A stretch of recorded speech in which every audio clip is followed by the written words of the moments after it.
Hello. Alright, we're gonna do one more figure. It's since I still got coffee, try not to spill it on this chair. I just read doctor. I can't keep nothing nice. Can't keep a white t-shirt nice. Can't even keep a brown suede couch nice.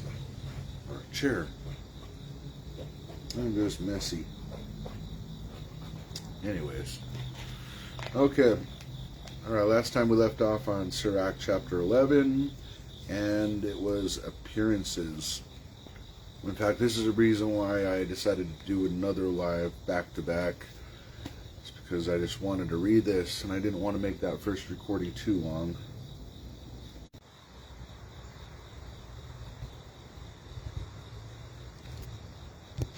Oh, it's back on. I don't even remember what I was saying. I think I was trying to... Yes. If you guys want to see the other live videos, I'm on YouTube. I usually download them before they get deleted, since they're only holding them on Facebook platform for a month before they delete them. So I've been transferring all these live videos of these recordings to my YouTube. Now there's two channels, so if you don't see it on the first one, check the other one. There's two of them. One of them my daughters took over. I'm sure you'll figure out which one that is. It's all the one with all that kid crap. Anyways, one of them you'll see me doing all the readings in my garage. So just look up my name, Akita Uhara, and it should be there. If you have any problems, feel free to reach out and ask me. Okay, appearances, chapter 11. Do not compliment a person on his good looks. On the other hand, do not look down on someone who is unattractive. Compared to most flying things, a bee is very small, but the honey it makes is the sweetest of all foods. So don't make fun of someone who has fallen on hard times and is dressed in rags. The Lord does wonderful things that human beings never notice. Many are kings who have ended their careers sitting on the ground, or their crowns are worn by men no one had heard of before. Many are the rulers who have suffered disgrace. Many are the famous men who have fallen into the power of others. I got something to say on that, you know. And that's really cool about out here in the Midwest. So I mean, you'll walk by people in public that just look like your ordinary everyday people with, you know, t-shirts and shoes that they got from Payless Shoes or Walmart, you know, just the essential needs. And you would never guess that they'd be sitting on like millions, you know, sitting on like hundreds or thousands of acres, because they're just dressed like normal people. You know, that's why it's important not to like look down or judge people by the cover. Never judge people by what they wear, what they drive. Hell, I see people with, you know, hundreds or thousands of acres and millions in their bank account driving a pickup truck that's like 20, 30 years old in a rust bucket. And you would never guess that they were that rich, you know? And it's because their priorities. They don't put money above them. They work hard and they wear what they need, and they don't go over and above. They're not saying, hey, look at me, just like all them rappers. You know, just because you have money doesn't mean it's going to show all the time. So don't judge people by what they look like. So a lot of times, some of them people that look blinged up and, you know, shiny everything, shiny jewelry and brand spanking new kicks and pants and button up shirts and jerseys, you think, oh yeah, those are rappers, you know, they must have like millions. Come to find out they're on food stamps and they spent every bit of their disability check on brand spanking new clothing that they don't even put through the wash, and they're just waiting for the next disability check to buy new clothing. You never know. You know, most of the time though, what I've been finding is if you look out from the outer appearance, it's just hiding something beneath. It's usually hiding an insecurity. I just wanted to put that out there. Just don't compliment a person on their good looks, and don't put someone down that's unattractive, because you really never know. never know what they have and or what God has in store for them. I think John the Baptist and Jesus and all his disciples, they had a big calling. They're known throughout the world, even to this day. They changed the world. And they were just a bunch of dirty thieves and fishermen. Jesus chose the dirtiest of them.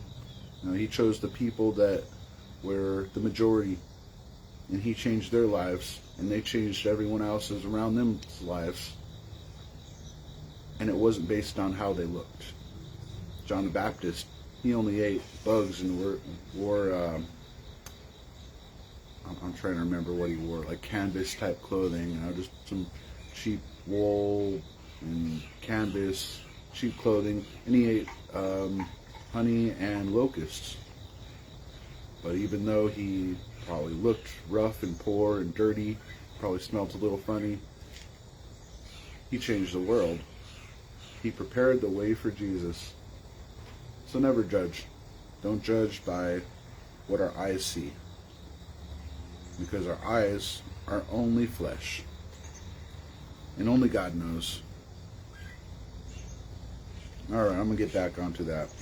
Be cautious. It says, before you start criticizing, get your facts straight and think the matter through. Don't interrupt while someone is speaking. Hear what he or she has to say before you answer. Don't get into an argument over something that is none of your business. Like politics. I think we all do that, don't we? Yeah, we all like, oh, left, oh, the right, oh, the middle. And they're all just a bunch of idiots fighting each other on stuff that the majority of them don't really understand. Because don't get in an argument over something that is none of your business, and don't take part in decisions that are being made by sinners. Son, don't get involved in too many things. If you try to do too much, you will suffer for it. You won't be able to finish your work, and you won't be able to get away from it either. For instance, here is a man who never stops working like a slave, but gets further behind all the time. On the other hand, another man may be very poor and not up to his task. He may be slow, and he may need help, but the Lord is pleased with him and pulls him out of his bad situation. When he is back on his feet again, everyone is astounded. Everything comes back from the Lord. Success and failure, poverty and wealth, life and death, wisdom and understanding, knowledge of the law, love, and the doing of good deeds. All these come from the Lord. Error and darkness have been with sinners from the beginning, and those who enjoy evil will have it with them into their old age.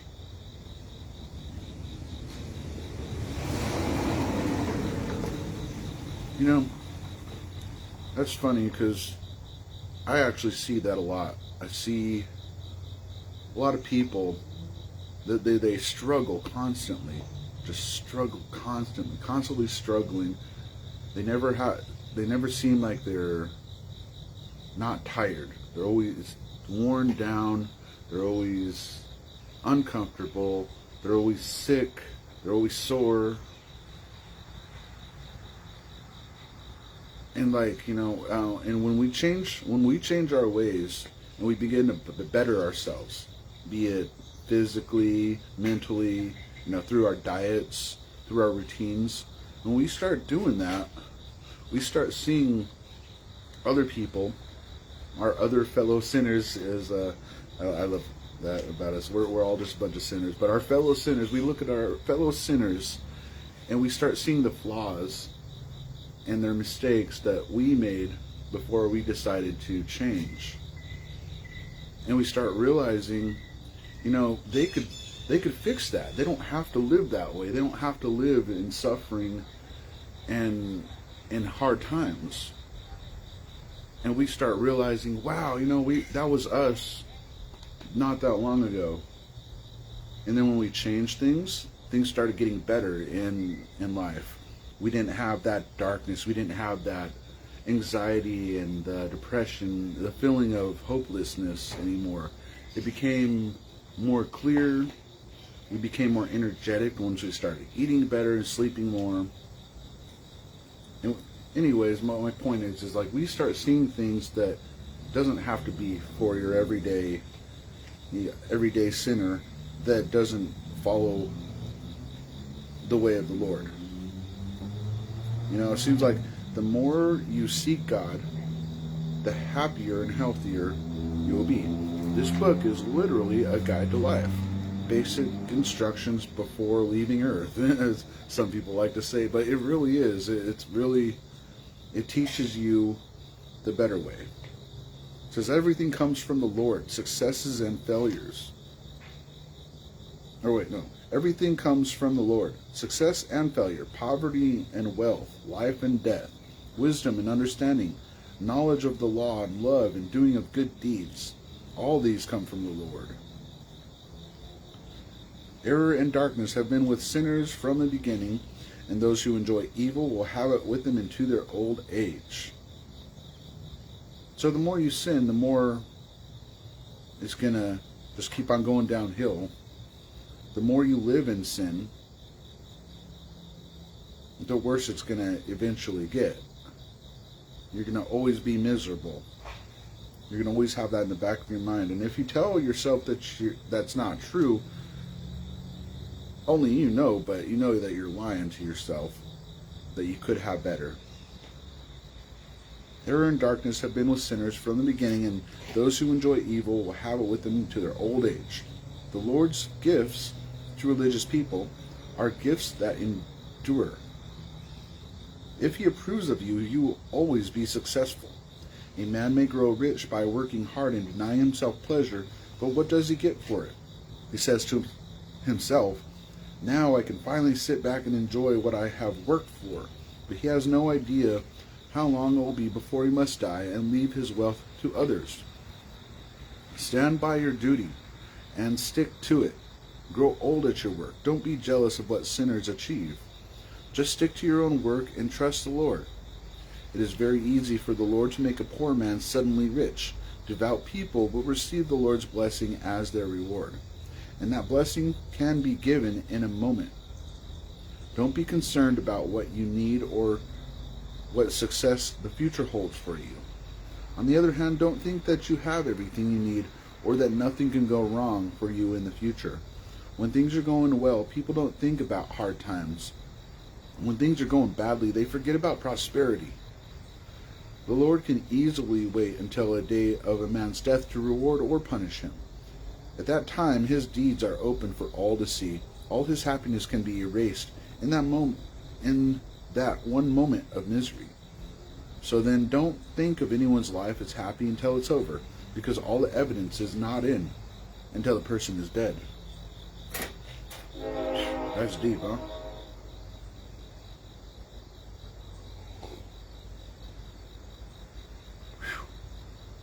Okay, be careful in choosing friends.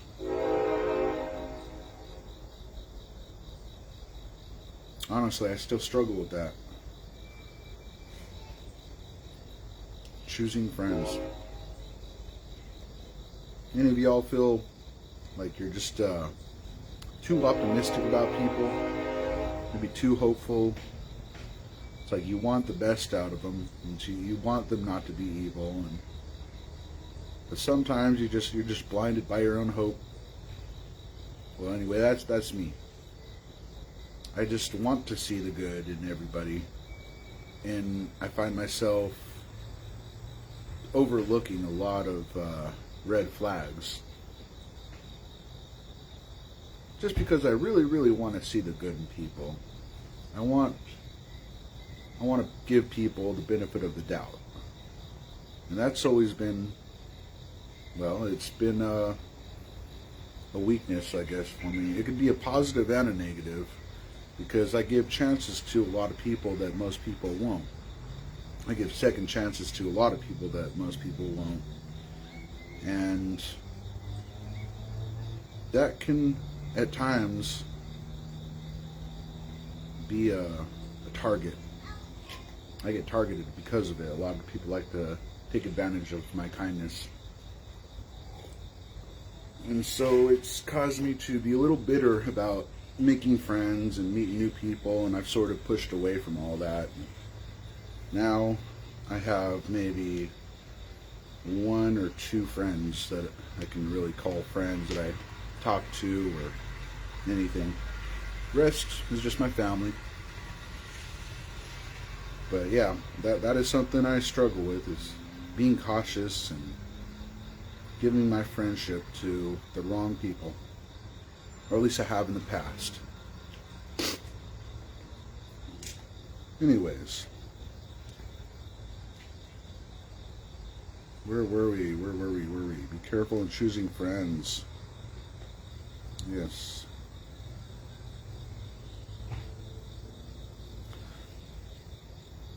Be careful about the kind of person you invite into your home.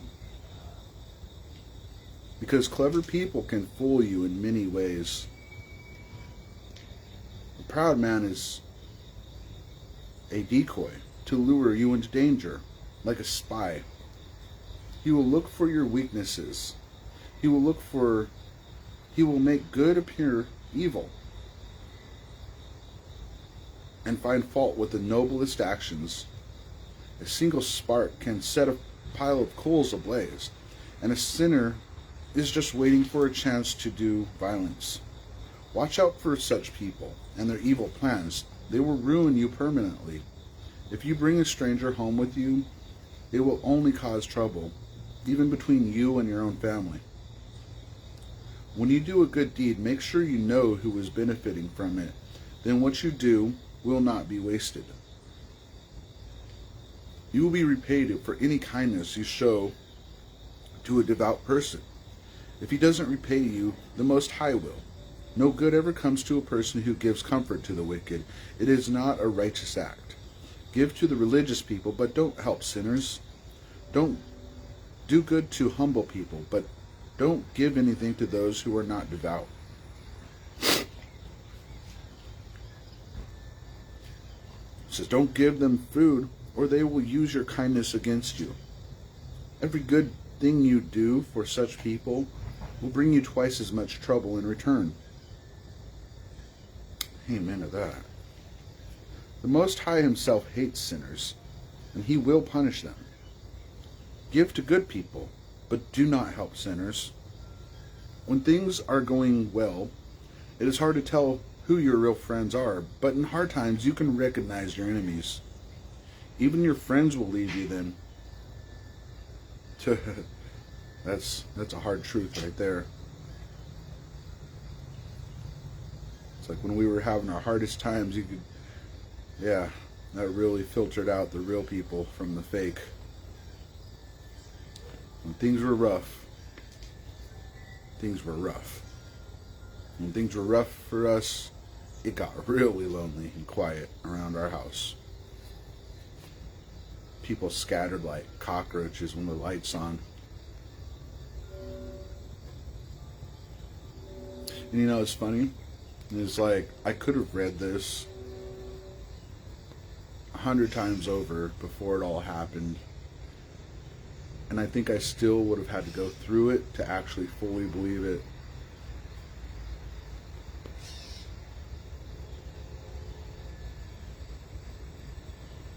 It's weird, huh?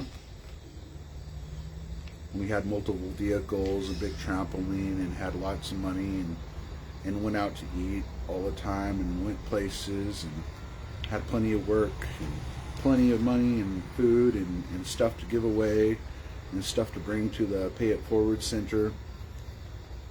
Everybody was around. Everybody was watching. Everybody was listening and watching our lives.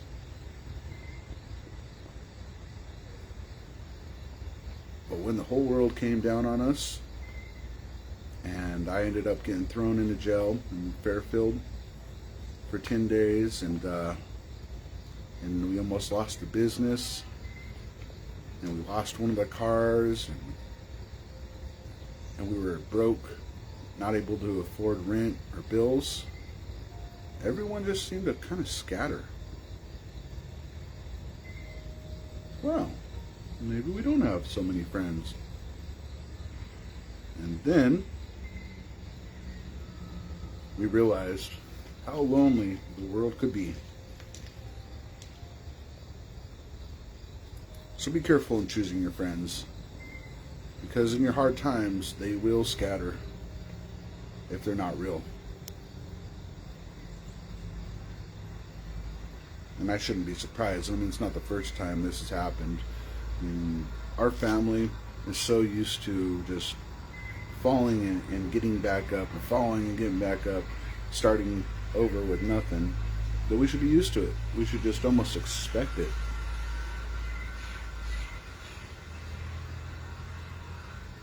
But when you fall, get back up and try again.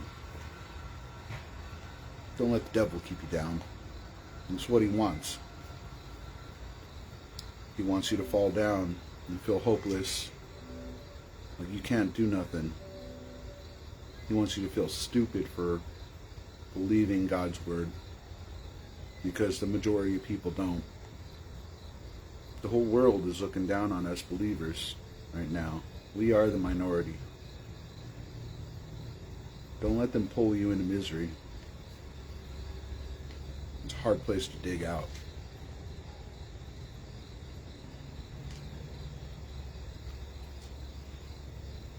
If you bring a stranger home with you, it will only cause trouble even between you and your own family. When you do a good deed, make sure you know who is benefiting from it. Then what you do will not be wasted. You will be repaid for any kindness you show to a devout person. If he doesn't repay you, the Most High will.